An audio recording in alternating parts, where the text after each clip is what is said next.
Après Solar Impulse qui fonctionnait à l'énergie solaire, le célèbre explorateur suisse se lance un nouveau défi, un tour du monde sans escale avec un avion à hydrogène. Voici le teaser que l'on peut voir sur les réseaux sociaux. Pour ce défi, Bertrand Piccard sera accompagné de Raphaël Dinelli, un navigateur qui est aussi un pionnier de l'aviation verte. Il a développé Eraol, un avion hybride électrique et solaire, et il travaillait sur un modèle avec panneaux solaires et hydrogène. Sa rencontre avec Bertrand Piccard va changer la donne, et à travers sa société 49 Sud, c'est lui qui va superviser la conception puis l'assemblage du futur avion.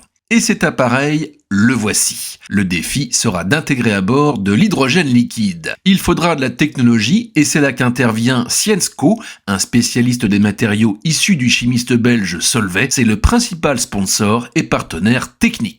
Pour ce projet, des grands noms de l'aviation vont collaborer comme Airbus, Daher ou encore Safran. L'aéroport de Tarbes fait partie des partenaires, tout comme Dassault Systèmes, Capgemini et le Suisse Green GT. Pour Bertrand Piccard, l'hydrogène n'est pas nouveau. Il avait déjà réalisé un record d'autonomie en 2019 au volant d'une Hyundai Nexo. Ce sera un défi de plus pour Raphaël Dinelli qui a fait plusieurs tours du monde en bateau. Ce projet va donner un coup d'accélérateur à la décarbonation de l'aviation. Au niveau du planning, les 2 prochaines années seront consacrées à la fabrication et l'assemblage des pièces. En 2026, il y aura les premiers essais, puis en 2027, une traversée de l'Atlantique de type Lindbergh entre la côte est des USA et le Bourget. L'année suivante, en 2028, les 2 pilotes se lanceront alors dans leur tentative de tour du monde en avion à hydrogène.